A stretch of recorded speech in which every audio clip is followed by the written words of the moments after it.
Recently, my husband and I were walking past a shop and we saw a sign that said, "We treat you like family."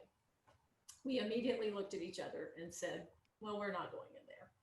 Now, of course, we were joking. And the truth is that I have a wonderful family and I have beautiful childhood memories. And many of those were centered around traditions and stories that were passed down to me from my parents and my grandparents and other family members. I've been thinking about the topic of family traditions and old superstitions because we have some friends who have a 14-year-old daughter, and it seems like she's always upset with them about something. But the latest thing she was upset about was that she felt they had not given her family traditions and passed those down, and she thought that was just reprehensible. Now, it occurred to me that it was odd for someone of that age to even be cognizant of that, or much less even be upset about it. It's something that I've always taken for granted. Being raised in the South, my childhood was just filled with rituals and traditions. But it did make me stop and think about those that are important to me now as an adult, and the ones that I will choose or not choose to pass on to my own children. One of my favorite traditions was that of visiting the family cemetery. 3 times a year, in the spring and in the fall and at Christmas time, we would go to take care of the grave sites, and we'd cut the grass and pull weeds and plant flowers and put out wreaths or poinsettias. And as we were doing this work, the older people would tell stories. Oh, that was Uncle Joe, and he was such a sweet man, but he was kind of bad to drink. And that was Aunt Ruby, and she had the most beautiful singing voice, but ears like a cauliflower, bless her heart. So these stories connected me to these people that I had never met, but they loved the people I loved, and it gave me a sense of belonging. I have tried to pass this down to my own children, even though we live 3,000 miles away from those graves. We always visit the cemetery in Georgia when we go back to visit and make sure that the graves are cared for. My mother and my cousins and I will tell the stories that we can remember. The people in the photo there, that's Eula Maud and Robert Lewis, who were my maternal great-grandparents. And I spent a lot of time with them as a child. He used to chase her around the house singing an old song called "I Got a Mule Named Maud," and she would then chase him with a broom. They were a lovely couple. They always referred to each other as Mr. and Mrs. Lewis, even when it was only us at home.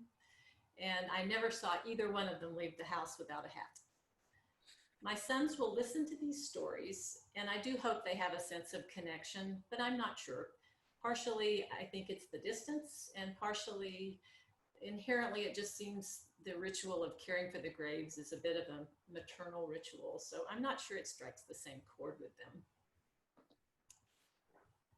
The next tradition is one that I have decided not to pass on to my children. As a child, we lived on 15 acres and my parents were busy working, so we pretty much were on our own and could wander any place we wanted to. But there was one rule: be home by dark. And to reinforce this rule, they would tell us the legend of Soap Sally. Now, Eula Maud was a great storyteller, and she could scare you into next week with this one. Soap Sally was an old woman who lived in the woods, and after dark, she would go out looking for children. And if she caught you, she would boil you in a big pot and she would turn you into soap. Now, when I was studying at Miss, I learned that in Mexico, they have a similar version of Soap Sally. She was a woman whose children drowned, and she wanders the woods, also looking for children who stay out too late. So I thought it was interesting that this tradition is used in other cultures to get their children to come home before dark. I did not share this story with my children because it scared me to death as a child, for one thing. And I thought my children have enough to be afraid of with Chucky and Jason and Freddy Krueger. And anyway, we all have cell phones now, so you can just call your children when it's time to come home.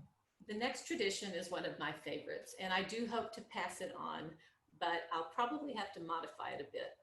When the young women in my family get married, they are given a quilt, and each family member contributes a piece of fabric, and that fabric generally will have a story or a history to it. It could be your baby blanket, or it could be a christening gown that was your grandfather's or Aunt Ruby's choir robe, but each one of those squares and pieces of fabric has a memory to it.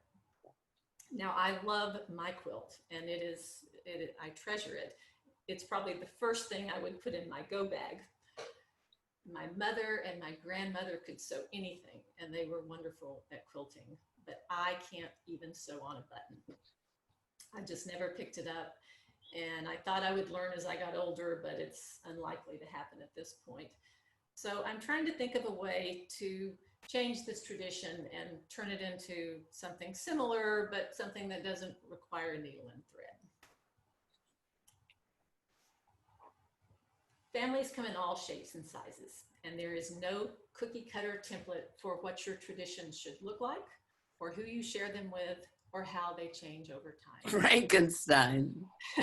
They give us a sense of belonging, and I am truly grateful for all the ones that were passed on to me. Family traditions are symbols that we are all part of a never-ending story.